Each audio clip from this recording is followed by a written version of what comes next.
올해 들어 집중 제기된 많은 이슈와 지적에 대해 서면으로 그리고 오늘은 영상으로 직접 고개 숙여 말씀드리고자 합니다. 한때 국민 사위라 불리며 대한민국 자영업의 희망이자 방송계를 휩쓸던 남자 백종원.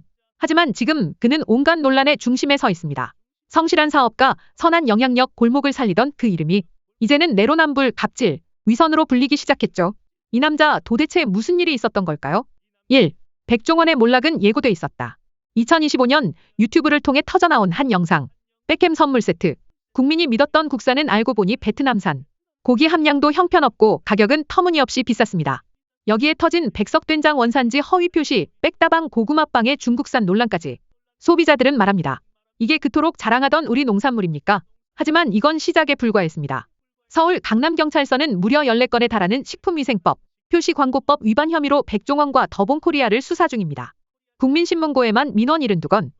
그중 일부는 조리기구의 허가 여부와 위생기준까지 문제 삼고 있습니다. 그동안 방송에서 위생을 그렇게 강조하던 그 사람이 진짜 문제는 말과 행동의 괴리였다. 그의 대표작 골목식당. 장사 한번 못해본 자영업자들에게 따끔한 충고와 진심 어린 조언을 전하던 백종원. 그런데 아이러니하게도 지금 비판의 중심은 자영업자들입니다. 연돈볼카츠가 왜 이렇게 많이 망한 줄 아세요? 본사 시스템이 너무 불투명하니까요. 실제 가맹점주들은 말합니다. 계약한 뒤엔 알아서 살아남아야 해요. 인테리어는 독점 계약, 식자재는 강제 납품, 매출은 안 나는데 로열티는 빠져나가고. 방송에선 점주의 책임을 강조했지만 본인의 기업엔 왜 같은 잣대를 적용하지 않았을까요? 3. 그는 방송에서도 영향력을 휘둘렀다. 논란은 여기서 끝나지 않습니다. 김재환 전 MBC PD의 폭로. 백종원 대표가 전화 한 통으로 김호중 출연을 막았다. SBS 예능국 CP에게 직접 전화해 미스터트롯 출연자를 캐스팅하면 난 하차하겠다. 고 말한 정황. 이른바 백적백 백종원이 말하면 모두가 따른다는 이야기죠. 방송국 사장도 혼자 결정 못하는 시대에 한 민간인이 출연진 섭외에 영향력을 행사했다는 건 심각한 문제입니다. 여론은 묻습니다. 그는 방송인이었을까 아니면 권력자였을까? 4. 우리는 왜 그를 믿었을까? 이제 돌아봅니다. 우리는 왜 백종원을 믿었을까요? 그가 자주 말하던 선한 영향력, 농민과 어민을 위한다는 따뜻한 말, 자영업자를 위한 노하우, 모두가 그를 좋은 사람이라 믿었습니다. 하지만 사실 그의 기업은 이익을 추구하는 자본주의 회사였습니다. 연매출 수천억, 가맹점 수천 곳, 그리고 상장 이후 이익 40% 증가. 이 모든 것이 선한 이미지 아래 감춰졌던 거죠. 문제는 우리가 그것을 모르지 않았다는 겁니다. 그냥 믿고 싶었던 거예요. 마치 좋은 아빠처럼, 따뜻한 사장님처럼, 믿을 만한 방송인처럼. 5. 사과와 방송 중단 그리고 상생 지원 300억.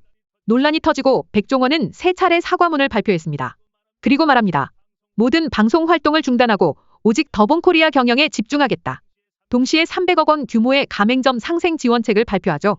이제 대중은 묻습니다. 정말 진심일까? 지원책 발표는 좋습니다. 하지만 여론은 냉정합니다. 돈으로 이미지 회복하려 하나? 본질은 투명성 문제 아닙니까? 6. 마녀사냥 논란 속 핵심은 사라졌다.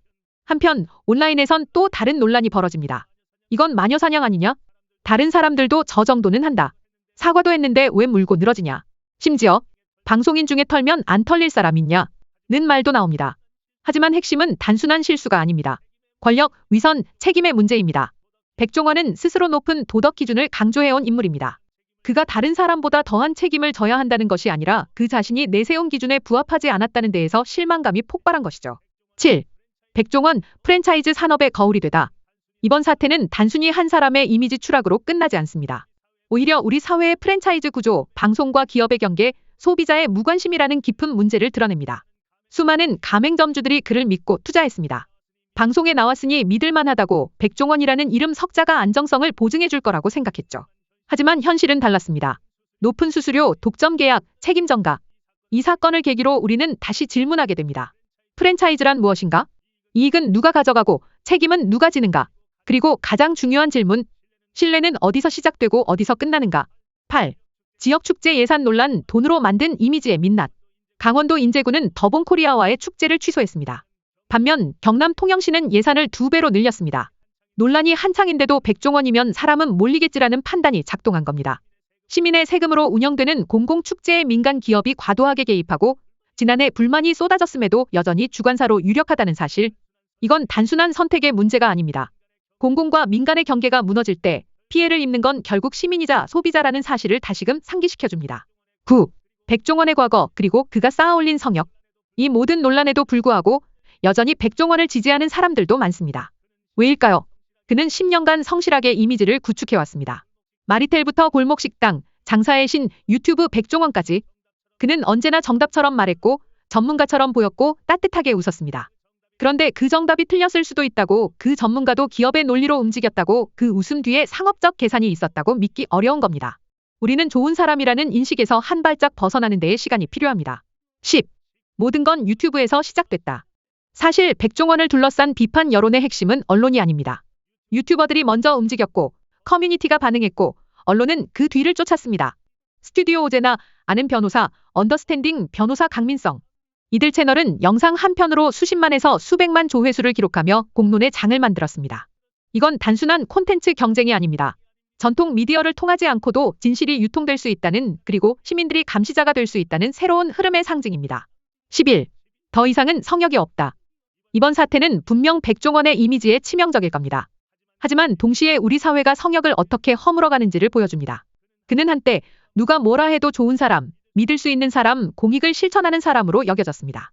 하지만 지금은 아무리 유명해도, 아무리 성공했어도 잘못에 대해선 책임져야 한다는 상식이 조금씩 자리 잡아가고 있습니다. 그 누구도 완벽할 수 없습니다. 하지만 완벽한 척하는 건 문제입니다.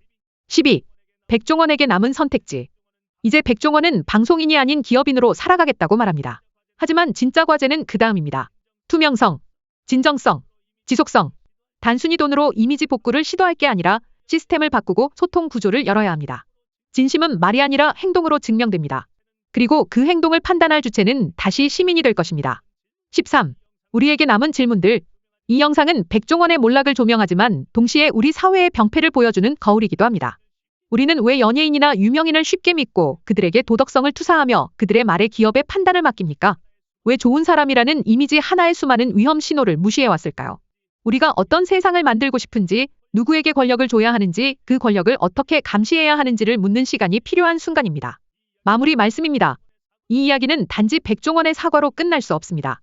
우리는 지금도 선택하고 있습니다. 어떤 사람을 믿을지, 어떤 기업을 지지할지, 어떤 정보를 신뢰할지를, 그리고 그 선택은 곧 우리가 어떤 사회를 만들고 싶은지를 말해줍니다. 당신은 어떻게 생각하시나요? 이 모든 논란의 끝에서 남은 질문은 바로 우리 자신을 향하고 있습니다. 긴 영상 봐주셔서 감사합니다.